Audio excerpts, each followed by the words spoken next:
pasado vimos los sistemas que conforman los seres vivos, entre ellos el sistema reproductor o el aparato reproductor que se encarga de la perpetuación de la especie. Hay algo muy importante en la reproducción y es la transmisión de información de padres a hijos, de la cual se encarga el ADN, como podemos ver en la imagen.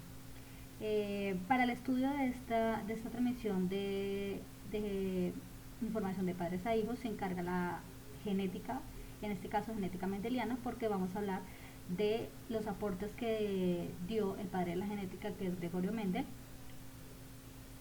sobre el estudio de los genes y las características hereditarias. Como ya mencionamos, la genética es la rama de la biología que estudia las características hereditarias transmitidas de padres a hijos de generación en generación. Esas características hereditarias se transmiten a través de unos genes. La genética también estudia los genes y las variaciones alélicas que pueden tener esos genes, como por ejemplo las características de los ojos, las características de la piel, las características del cabello.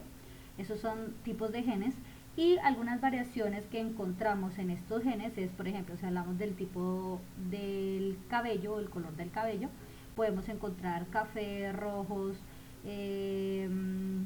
negros. Esos son las variaciones, o sea, los alelos que se pueden encontrar en esos genes. Si hablamos del color de los ojos, podemos encontrar distintas variaciones como el color café, verde, azul, negro. Entonces, el estudio de estos genes pues se encarga la genética.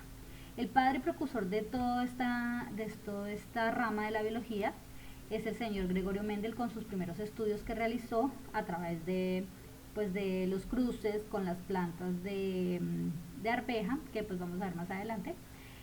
Y todas estas investigaciones que él generó aportaron mucho al estudio del genoma humano. Entonces, de acuerdo a eso, en este momento nosotros ya tenemos la capacidad, si estudiamos ingeniería genética, tenemos la capacidad de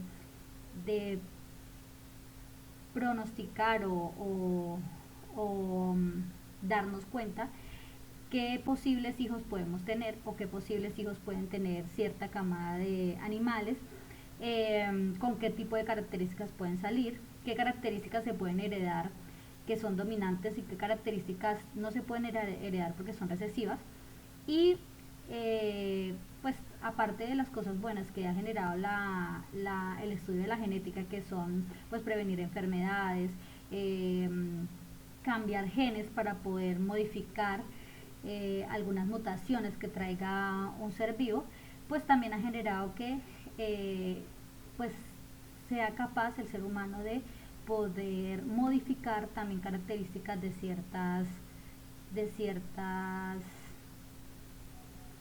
ciertos genes. Por ejemplo, si hablamos de las semillas que se utilizan para la siembra, hay muchas, pues a raíz de la genética, del estudio de la genética, pues se ha podido modificar algunas semillas y generado que estas semillas no puedan generar otras plantas.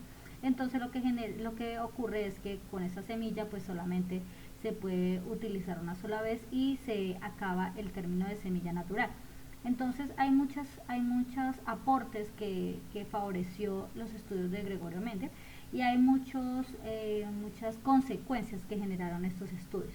Pues eso lo vamos a estudiar más adelante. Bueno, como ya sabemos, todo ser vivo está conformado por células. La célula pues es la parte principal de un ser vivo, capaz de cumplir cualquier función. La célula está compuesta por unos organelos, entre ellos el más importante, que es el núcleo, el encargado de dirigir todo en la célula. En él se encuentra una información, que es la información genética o información hereditaria, en donde encontramos al señor ADN, el ácido desoxirribonucleico. El ADN garantiza dos procesos importantes dentro de la célula. Uno de ellos es la síntesis de proteínas, que la vamos a ver más adelante, que se encarga de la fabricación de las proteínas.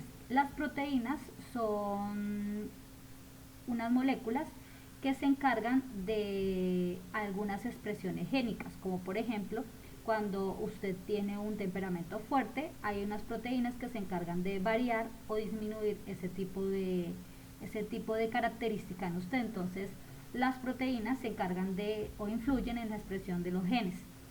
Y estas proteínas, algunas nosotros las consumimos y otras las fabricamos, como es el caso en la síntesis de proteínas, por dos procesos: el proceso de transcripción y el proceso de traducción.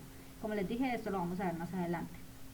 Por otro lado, tenemos el proceso de la reproducción, que es otro proceso muy importante que influye el ADN, y es en la unión de dos células sexuales, si hablamos de reproducción sexual, ¿no? Si hablamos de reproducción asexual, pues es la división de una sola célula. En la unión de dos células sexuales encontramos pues los dos gametos más importantes, que son los óvulos y los espermatozoides. Estos dos gametos, al unirse, forman un cigoto en el proceso de fecundación. El cigoto trae una información genética. Recuerden que trae información de los óvulos y los espermatozoides que está escrita en el ADN. Esta información genética que está escrita en el ADN en forma de genes viene de sus dos progenitores, tanto el padre como la madre, o si hablamos de animales, de hembra o macho, si hablamos de plantas, femenino y masculino. Estos progenitores tienen, como les decía, una información genética que van a transmitir a sus hijos, los cuales ellos van a determinar la herencia. La herencia o las características hereditarias que se pueden transmitir en estos genes fue estudiada por el señor, como ya les mencionaba, que se llama Gregorio Mendel, a través de sus leyes, las leyes de la herencia, que es la ley de la segregación y la ley de la segregación independiente. Entonces, esto lo vamos a ver más adelante en el estudio de la genética mendeliana.